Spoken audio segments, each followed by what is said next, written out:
Kenapa tu? Macam ada masalah aja. Oh, patutlah. Ini kan siaran analog. Kita sekarang ni dah beralih pada siaran digital sepenuhnya. My Preview. Dan bila dah dapat siaran digital My Preview ni, pastinya kualiti gambar dan bunyi yang jauh lebih baik.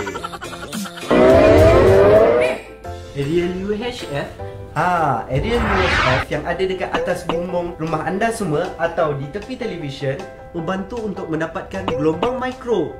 Berfungsi untuk anda menonton televisyen secara digital. Sekarang ni isyarat dah ada di rumah puan. Kalau anda menggunakan TV lama, anda menggunakan dekoder My Preview. Nama pun dekoder. Dekod isyarat yang ada. Kalau ada TV baru yang dilabelkan IDTV, dekoder dah ada di dalam. Cuma pasang, dah jelas. Ya, betul tu. Tapi bagaimana untuk mendapatkan siaran? Baik, mula anda perlu auto scan ataupun manual scan dan kemudian akan tertera EPG. Selepas itu barulah anda boleh menonton ke semua saluran RTM. 101 untuk TV1, 102 untuk TV2, 123 untuk berita RTM, 110 untuk TV OK dan 111 untuk HD Sport. Selamat menonton saluran RTM. Wah, barulah jelas. Di tengah-tengah kebesaran kota, ada kalanya kita terasa sempitnya kehidupan, sesatnya perjalanan, bezanya pendapatan, jauhnya hubungan. Sehingga membawa kita terleka sebenarnya betapa luas pemandangan. Kita tidak boleh menyerah kepada kehidupan sesukar manapun ia menerjang. Kita harus berani menghadapi cabaran. Ray Robin, Miss Malaysia dan Sains Teknologi.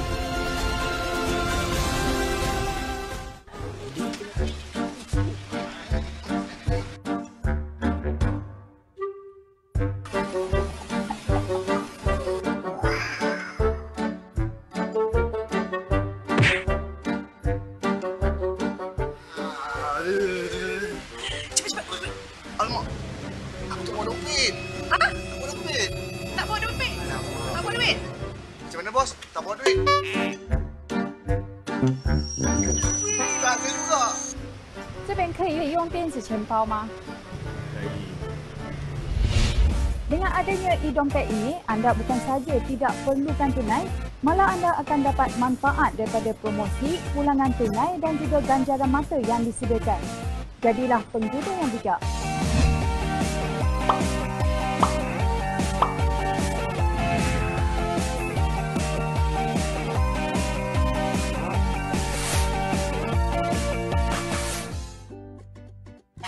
Bayangkan, jika perjalanan sehala anda ke tempat kerja sebelum ini, tetapi kini dengan pengurangan kadar tol sebanyak 18%, ini dapat mengurangkan bebanan kos sara hidup anda. Namun, tak guna kalau inisiatif kerajaan dan diterima tanpa digunakan ke arah yang lebih bijak. Jika dihitung sekali, mungkin nampak sedikit. Namun, jika didarabkan dalam tahunan perbelanjaan kita, ia akan memberi kesan kepada kadar perbelanjaan seisi rumah. Suatu langkah bijak kerajaan. Fikir-fikirkan.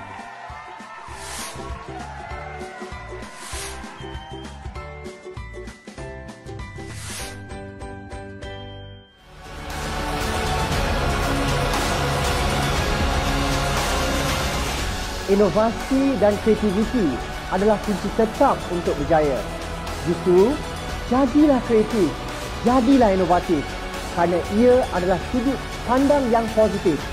Saya Sahih Samsudin, BIS Malaysia dan Sains Teknologi.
Kepimpinan baharu merangka hala tuju ekonomi. Agenda ekonomi yang bakal dibawa Perdana Menteri Tan Sri Muhyiddin Yassin pastinya menjadi perhatian pelbagai pihak. Apatah lagi ketika negara mendepani pelbagai cabaran dan ketidaktentuan global termasuk ancaman penularan wabak COVID-19. Apa antara perkara yang perlu diberi penekanan dalam usaha berkaitan? Persoalan ini kami bawakan dalam Bual Biz seketika nanti. Assalamualaikum dan salam sejahtera. Saya Akmal Hafiz Ruslan. Sepanjang 30 minit bersiaran untuk edisi Selasa 3 Mac 2020, Biz Malaysia akan membawakan perkembangan saham terkini dan ekonomi semasa. Tapi sebelum itu, kita mulakan dengan berita ini. Perdana Menteri Tan Sri Muhyiddin Yassin memulakan tugas hari kedua dengan menghadiri taklimat berkaitan ekonomi dan status COVID-19 di Putrajaya. Taklimat mengenai kedudukan ekonomi dan fiskal negara itu turut dihadiri Ketua Setiausaha Negara, Ketua Setiausaha Perbendaharaan serta Ketua Setiausaha Kementerian Hal Ehwal Ekonomi. Dalam sesi tersebut, Tan Sri Muhyiddin turut diberi penerangan mengenai kedudukan fiskal dan hutang negara serta langkah-langkah pakej rangsangan ekonomi PRE. Beliau turut menekankan pelaksanaan perbelanjaan secara berhemah dan mengurangkan ketirisan bagi memastikan kedudukan kewangan negara terus kukuh. Tambahnya, peruntukan belanjawan tahunan seharusnya mendatangkan pulangan besar kepada pertumbuhan ekonomi sekaligus menjana pendapatan rakyat dan negara. Perdana Menteri turut mengarahkan supaya jentera kerajaan melaksana dan mempercepat pelaksanaan langkah belanjawan 2020 serta pakej rangsangan ekonomi. Bank Negara Malaysia mengeluarkan draft dedahan rangka kerja pelesenan bank digital yang dikemas kini. Ia menggabungkan cadangan rangka kerja pengawal seliaan yang dipermudah untuk bank digital dan boleh digunakan pada fasa asas. Menurut kenyataan yang dikeluarkan, rangka kerja yang dipermudahkan itu bertujuan mengurangkan beban pengawal seliaan untuk peserta baharu. Ia melibatkan nilai tawaran kukuh untuk pembangunan ekonomi Malaysia selain memelihara integriti serta kestabilan sistem kewangan. Draft yang dikemas kini itu turut meliputi keperluan mudah tunai yang mana sebanyak 25% daripada liability dalam lembaran bank digital itu perlu dipegang dalam bentuk aset mudah tunai berkualiti tinggi. Bank Pusat itu kini melanjutkan tempoh rundingan untuk draft dedahan sehingga 30 April depan. Permohonan lesen baru akan dibuka selepas dokumen dasar berkenaan dikeluarkan. Kita beralih ke perkembangan saham. Bursa Malaysia mencatat prestasi berbeza berbanding semalam apabila dibuka lebih tinggi hari ini, didorong oleh peningkatan ketara Wall Street dalam tempoh semalaman. Untuk analisis pasaran, kita bersama pengurus Dana PNB Investment Berhad, Nur Hazira Mazlan.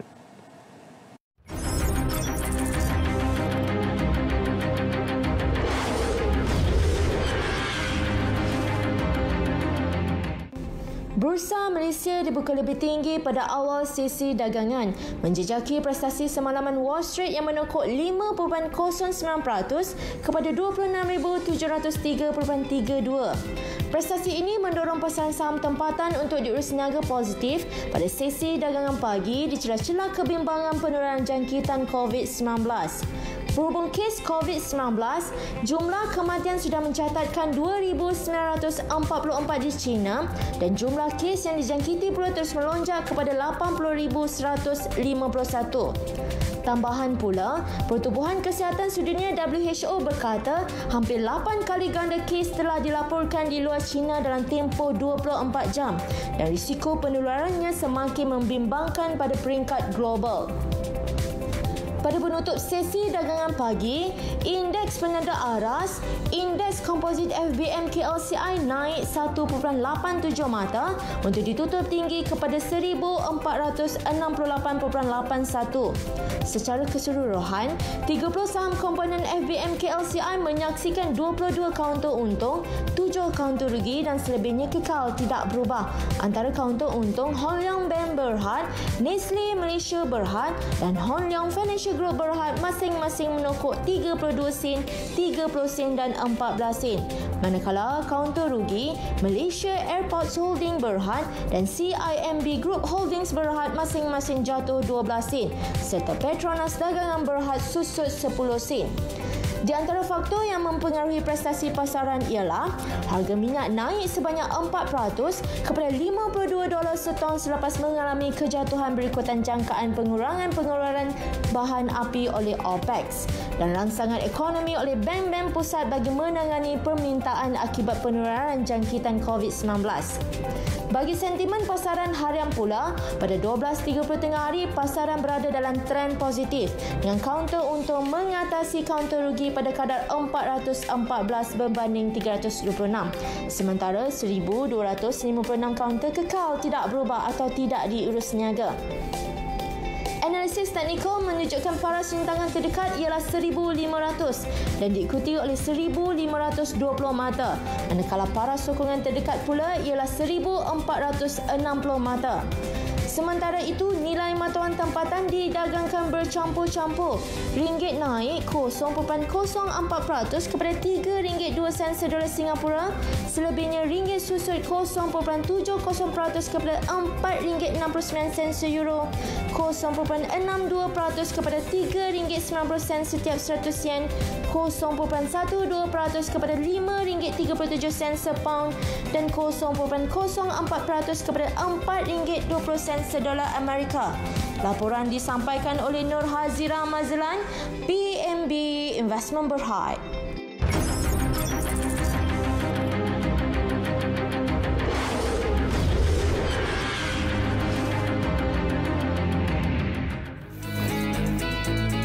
Saksikan apa yang menarik dalam Sains Teknologi minggu ini. Sejajar dengan revolusi industri keempat di mana kita menggunakan teknologi-teknologi ini seperti Internet of Things, blockchain dan sebagainya. Rekaan yang melibatkan kain cotton mix dan juga kain lycra pada kawasan-kawasan yang memerlukan stretch. Pengurangan kadar tol baru daripada RM13.06 kepada RM11.15 lebih rendah dari tahun 1999 iaitu RM11.24. Jangan lupa menonton Sains Teknologi Ahad 6 petang di TV1 dan 9.30 malam saluran berita RTM My Preview 1, 2, 3.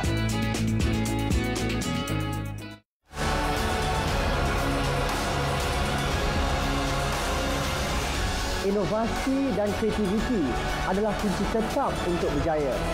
Justru, jadilah kreatif, jadilah inovatif kerana ia adalah sudut pandang yang positif. Saya Sahih Samsudin, BIS Malaysia dan Sains Teknologi.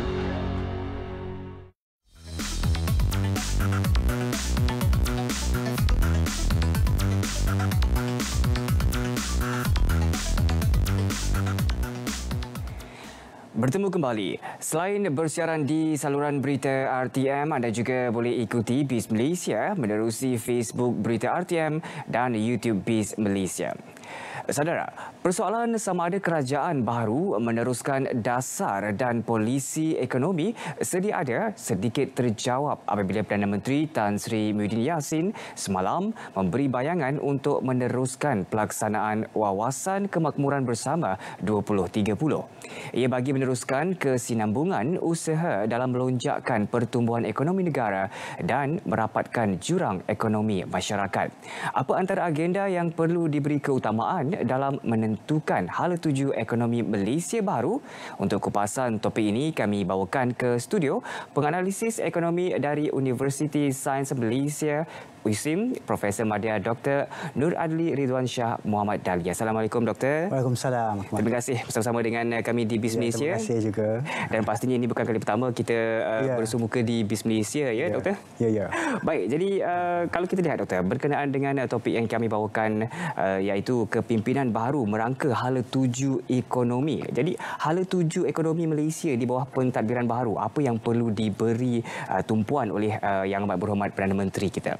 Okey, kalau kita melihat kepada konteks ekonomi kita pada waktu sekarang ini, kita dilanda dengan ekonomi yang di mana ekonomi berada dalam kelembapan, iaitu ekonomi yang agak lemah disebabkan oleh faktor-faktor luaran seperti faktor perang dagang, faktor COVID-19 dan sebagainya. Betul. Jadi ini satu cabaran yang besar bagi kepimpinan yang baru ini, terutamanya untuk Perdana Menteri yang baru, untuk melonjakkan kembali ekonomi ke tahap yang lebih tinggi.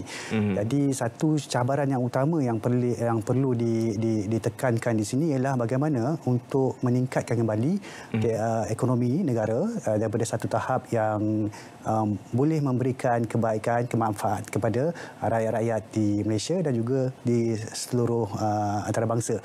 Sebagai contohnya, kalau kita lihat kos sara hidup dan juga kadar pengangguran dan sebagainya, itu perlu ditangani untuk memastikan ekonomi kita terus maju, melonjak ke atas. Tapi disebabkan oleh COVID-19 ini adalah satu wabak yang agak memberikan kesan yang agak besar kepada ekonomi, bukan sahaja ekonomi negara Malaysia, tapi juga ekonomi negara-negara serantau dan juga ekonomi negara barat.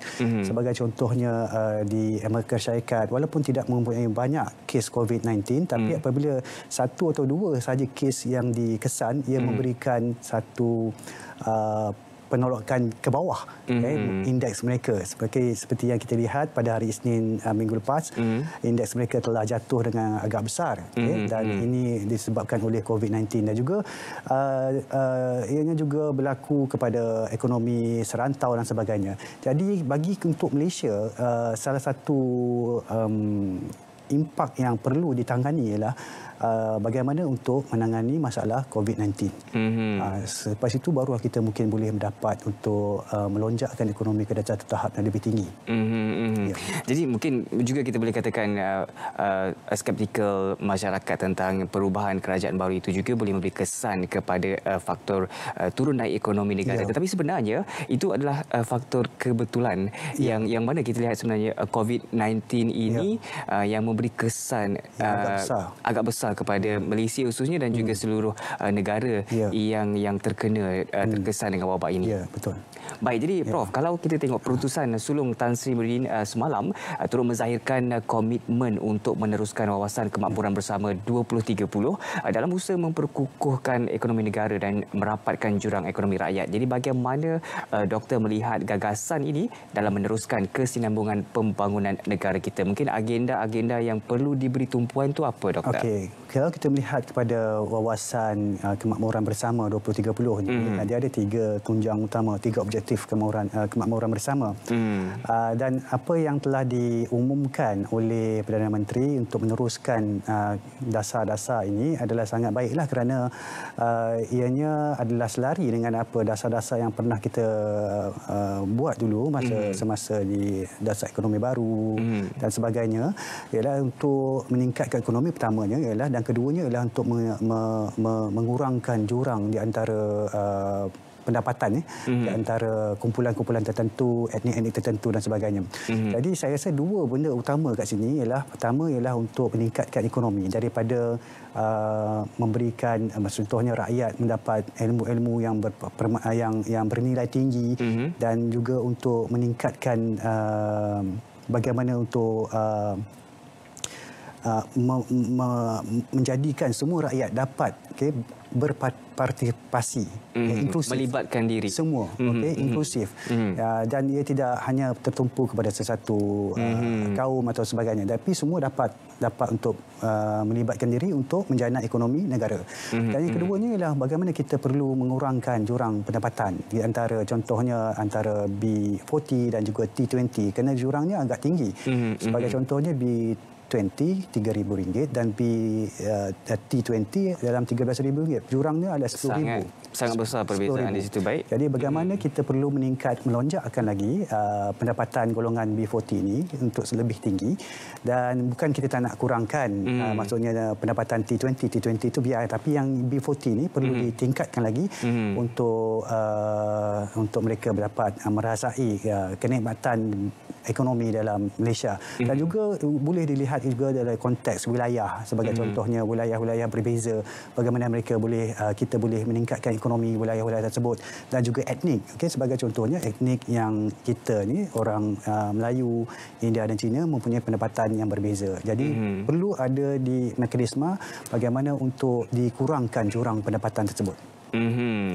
Jadi itu dia, kalau kita boleh katakan meningkatkan ekonomi itu dengan memberi ilmu kepada masyarakat keseluruhannya yang boleh menyumbang semula kepada peningkatan ekonomi negara kita ini. Tapi ilmu itu ialah ilmu yang mempunyai nilai yang tinggi. Betul. Sebagai contohnya mereka mungkin mendapat ilmu dalam teknologi dan sebagainya. Dan itulah kita sebagai rakyat Malaysia juga perlu meningkatkan ilmu kita dan juga memberikan satu manfaat kepada peningkatan ekonomi negara, yang mana kalau sekiranya semua masyarakat dalam Malaysia ni mempunyai satu komuniti yang berilmu dan juga komuniti yang jenius dikatakan, dan itu boleh juga memberi sumbangan juga kepercayaan kepada pelabur luar untuk melabur kepada produk-produk hasil daripada Malaysia ini. Betul doktor? Baik doktor, jadi kalau kita tengok pakej rangsangan ekonomi 2020, kewajaran untuk segala inisiatif berkaitan yang dilaksanakan secara berkesan dengan mungkin cadangan langkah penambahbaikan yang boleh dipertimbangkan oleh Tan Sri Muhyiddin Yassin, doktor. Secara umumnya pakej rangsangan ekonomi yang telah dibentangkan sebelum ini oleh Perdana Menteri interim adalah sangat baik untuk menangani masalah-masalah COVID-19. Jadi pakej rangsangan ekonomi ini dikhususkan ataupun di strategiknya untuk membantu industri-industri yang terkesan seperti perhotelan, penerbangan, perubatan, pelancongan dan sebagainya. Dan ianya perlu dilakukan kerana pendapatan mereka agak terjejas masa penularan wabak COVID-19 ini. Betul. Dan banyak juga di pakej-pakej yang menyaksikan bahawa bagaimana pakej ini mahu meningkatkan perbelanjaan pengguna dengan mengurangkan EPF, simpanan EPF kita daripada 11 kepada 7 dan sebagainya. Tapi dengan syaratnya kita kena belanja. Kita kena berbelanja tapi dengan cara yang berhemah lah, jangan belanja sampai membazir. Betul. Jadi kita lihat cuma dari segi penambahbaikan tu, saya rasa ada satu lagi industri yang patut juga dilihat, iaitu industri pembuatan. Sebagai contohnya, industri pembuatan yang menggunakan inputnya daripada negara China ataupun mengeksport kepada negara China ataupun negara-negara lain yang sekarang ni banyak terkesan daripada COVID-19. Jadi industri pembuatan ini, manufacturing ini perlu diberikan sedikit pakej rangsangan. Maksudnya bagaimana caranya untuk membantu mereka, sebab mungkin operasi mereka agak terjejas apabila input mereka tidak dapat dibekalkan oleh negara pengeksport sebagai contohnya China. Jadi kat sini mungkin satu lagi industri yang perlu diberikan tumpuan ialah industri pembuatan. Tapi apabila kita meningkatkan tambah satu lagi industri, perlu lagi pada peningkatan kepada bajet tersebut, iaitu daripada 20 bilion mungkin akan menjadi 22 bilion ataupun 23 bilion. Baik, doktor, sangat menarik, dan juga kita akan sambung semula selepas ini berkenaan dengan topik yang kita bawakan, iaitu kepimpinan baru merangka hala tuju ekonomi dan bisnisnya. Berhenti seketika, kembali selepas ini. Di tengah-tengah kebesatan kota, ada kalanya kita terasa sempitnya kehidupan, sesatnya perjalanan, bezanya pendapatan, jauhnya hubungan. sehingga membawa kita terleka sebenarnya betapa luas pemandangan. Kita tidak boleh menyerah kepada kehidupan sesukar manapun ia menerjang. Kita harus berani menghadapi cabaran. Ray Robin, BIS Malaysia dan Sains Teknologi.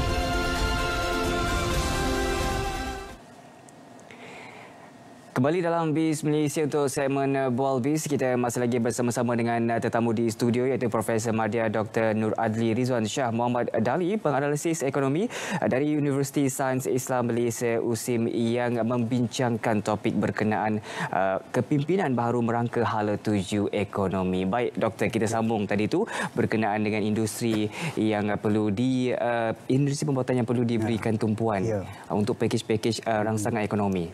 Ya, seperti yang saya maklumkan tadi, industri pembuatan ni agak terkesan ya, kerana terutama yang import barangan daripada negara China dan juga yang mengeksport. Contohnya Durian King lah, Musang King, dia eksport ke negara China, sekarang dah tak boleh eksport.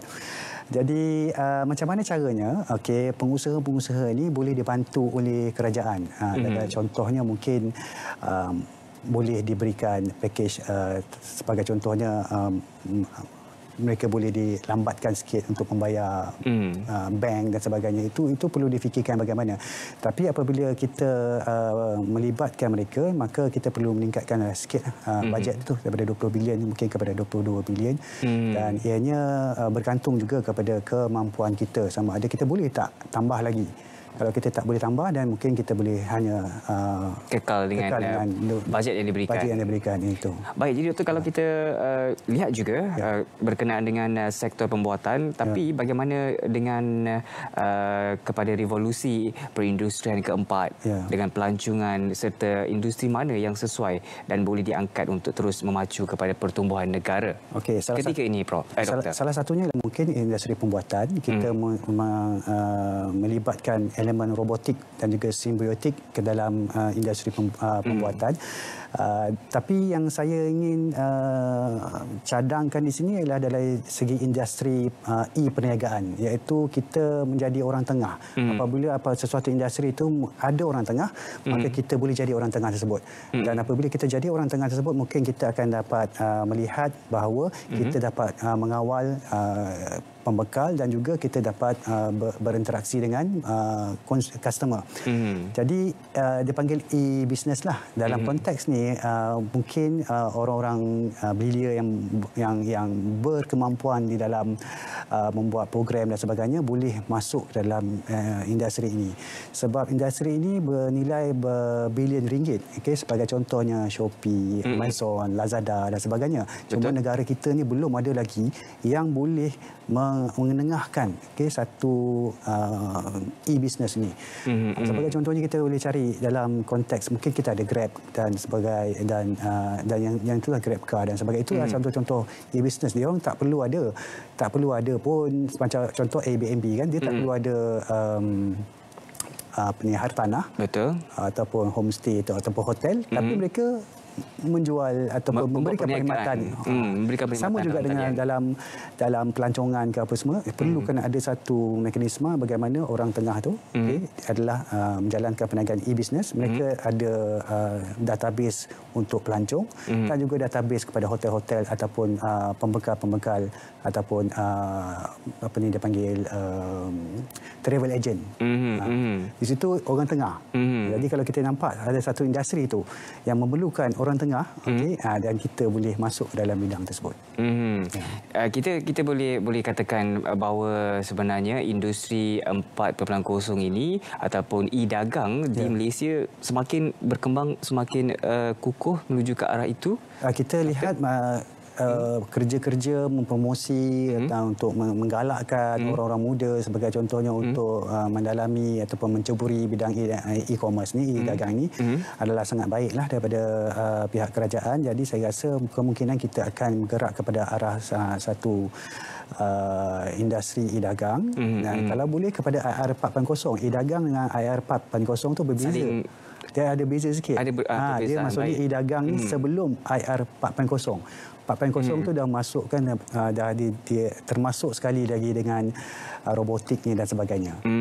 E-dagang ni baru hanya belum sampai kepada robotik.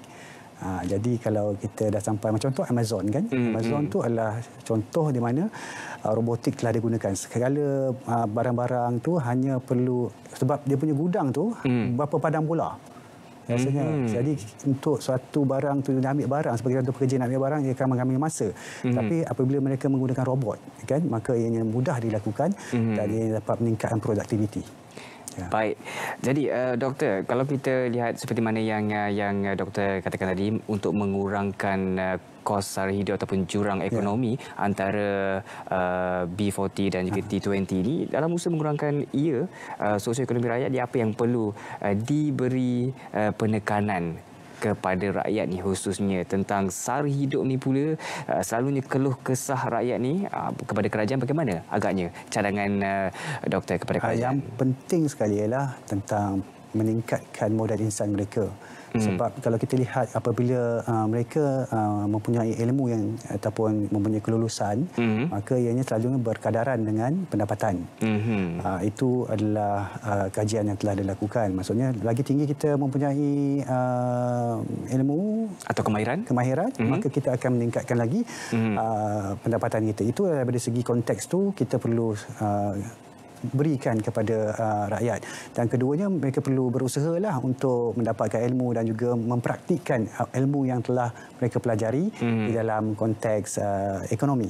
Dan seterusnya ialah bagaimana contohnya untuk menangani ataupun dia punya quick win ni kepada yang B40 ni ialah dengan menggunakan elemen zakat, elemen BRIM ataupun BSH tu dan sebagainya. Walau bagaimanapun saya ingat satu lagi sektor yang perlu ditekankan di sini adalah sektor ketiga, sektor dia panggil sektor ijtimai. Sektor sebagai contohnya kita boleh lihat pada konsep wakaf. Okey, contoh wakaf tunai dan sebagainya, yang mana golongan yang mempunyai pendapatan yang lebih dia menyalurkan pendapatan mereka, menyumbang kembali kepada untuk masyarakat. Tapi tidak perlu menggunakan duit daripada kerajaan. Jadi ini adalah satu sektor yang lain yang mungkin boleh diguna pakai di dalam konteks untuk mengurangkan kos sara hidup dan juga untuk meningkatkan pendapatan negara. Baik doktor, jadi itu saja masa yang kita ada untuk ketika ini. Kita ucapkan terima kasih kepada Profesor Madya Dr. Nur Adli Ridwan Shah Muhammad Adali, penganalisis ekonomi dari Universiti Sains Islam Malaysia USIM, dengan topik kepimpinan baru merangka hala tuju ekonomi, yang pastinya ilmu itu penting, ilmu itu perlu, dan juga pembangunan ekonomi negara itu yang perlu diutamakan. Baik, jadi segmen Bual Biz menutup Biz Malaysia hari ini. Lebih banyak perkembangan ekonomi semasa akan kami kongsikan esok. Bagi anda yang terlepas menyaksikan siaran hari ini, boleh menonton siaran ulangan setiap hari Isnin hingga Jumaat jam 10 malam dan 12.30 tengah malam, hanya di saluran berita RTM My Freeview 123. Jangan lupa temu janji kita di waktu yang sama Isnin hingga Khamis di saluran berita RTM My Freeview 123 dan Jumaat di TV1. Saya Kamal Hafiz Ruslan. Assalamualaikum dan salam hormat.